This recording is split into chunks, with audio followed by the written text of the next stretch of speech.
So a tenth of 20 is about 2. And I had to look this up just to make sure he wasn't lying. He joined in October of 2014, so just about a tenth of a square. And the title of his 3 to 5 minute speech today is La Isla del Encantado, ¿o no? Please join me in welcoming Aaron. Thank you. I do realize that Spanish is not Latin, but I felt like it actually was a great transference, a bona fide relationship between the two that I can convey. The words I do know in Latin, however, are Verbum Dei, the Word of God, and Esprit de Fraternité, the Spirit of the Fraternity, 06. Now, how many of you, by a show of hands, enjoy it when someone makes decisions about your life that really impacts everything about it, but they don't really give you any input? Mm-mm. I don't like that either. However, for the residents of Puerto Rico, that's what they deal with. I recently just went on an 11-day vacation to Puerto Rico, and granted, the Isla de Encanto, which stands for the Island of Enchantment, although it is enchanting, the people of Puerto Rico, they don't feel so enchanted. They actually feel disenchanted and disenfranchised. I had a bunch of very important political discussions because, as you mentioned, I am at an interesting political place right now, given the state of everything.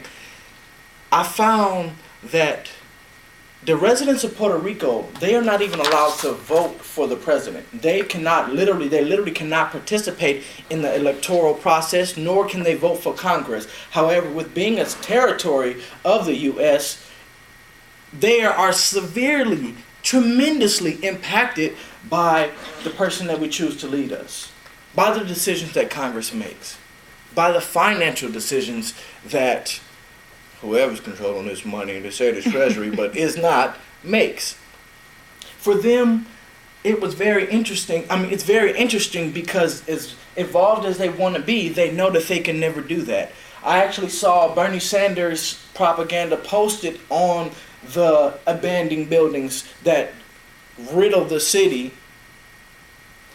I also found many people that, as excited as you would think they would be, you're living in Puerto Rico, the island of enchantment, a lot of them were actually disgruntled because financially they're going through the worst times that they've ever gone through in the history of Puerto Rico. You wouldn't think so now if you listen to a certain person's speech saying that we're the best we've ever been. I digress. Also, do you know that the people of Puerto Rico, given that they're in this financial state, they've applied for bankruptcy and asked the government, please let us go bankrupt and reassess our funds and our spending so that way we can support ourselves and actually have something there. But you know what the government said? No can do. You know why? Because although you are not actually the benefit of bankruptcy only goes towards a state. You are not a state. You are a territory. However, we don't want you to feel any different than the states and give you any special reparations. We want you to feel like a bona fide piece of this country, and therefore we won't allow you to go bankrupt and reallocate your funds because plenty of states are in debt and they would love to do that. So we want you to feel normal. This is problematic. This is very problematic. Within the last several years, I believe 200 schools have closed within Puerto Rico. And the average monthly salary for teachers is less than $1,600, which is meager. Is a meager. Oh, cool. I know. Is a meager existence. This, along with many other things, are part of the reason why las personas de Isla de Encanto no sientes encanta. Porque no es justo. I just say that's why the people of the island of enchantment don't feel enchanted. Because it's not fair. Would you? Would any of us? No, we would not. So as we make these decisions and gripe about our feelings towards the social issues, imagine if you couldn't even vote. Imagine if you couldn't even afford the most meager existence, although you're working hard. And although over 200,000 people are allowed, Puerto Ricans have participated in the military since World War I, but can't vote. They can die for the country, but can't vote for who sends them to die. They can't pay for their existence to feel like a bona fide citizen, but are told to do better, and you should have done better with your funds. In the interest of time, I am bona fidely done.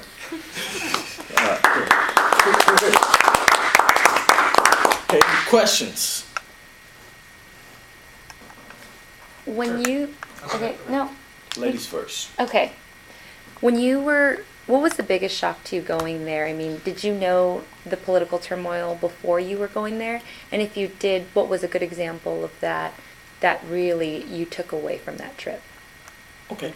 No, I did not know of the political turmoil that was going there. However, as you know, I went there by myself for the first 5 days, and I had my Airbnb host take me to a place called College Town, and it's essentially where all the university students get together and talk about the political issues and just have intellectual conversations away from the tourist hub that is Puerto Rico. The biggest issue that I found was the financial issue.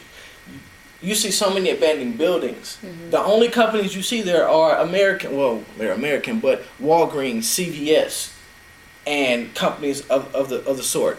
However, when it comes time to build their own infrastructure and uplift their own community, they're shunned from the financial barriers, as well as being bought out and having their funds being reallocated by 3 people in DC. Done. Mm-hmm.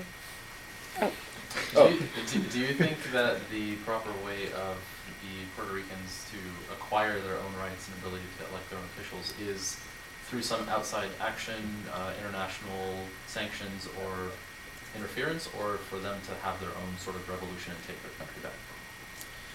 A mix between the two, because that was a loaded question. That was a loaded question. A mix between the two, but because they are in American territory, we'll kick international out of the equation, especially because for when all things being equal, they still have it better than a lot of the international countries, we'll say. Yeah. So we'll keep that there. And at the same time, I think they do need the backing of America, especially since America has screwed it up. The least they can do is help. But they should have a democratic process. They should be involved within our democratic process. That in itself will start to turn the tides. If you're a Puerto Rican and live here, that's cool, but if you're there, it's not, and that's wrong. Any questions?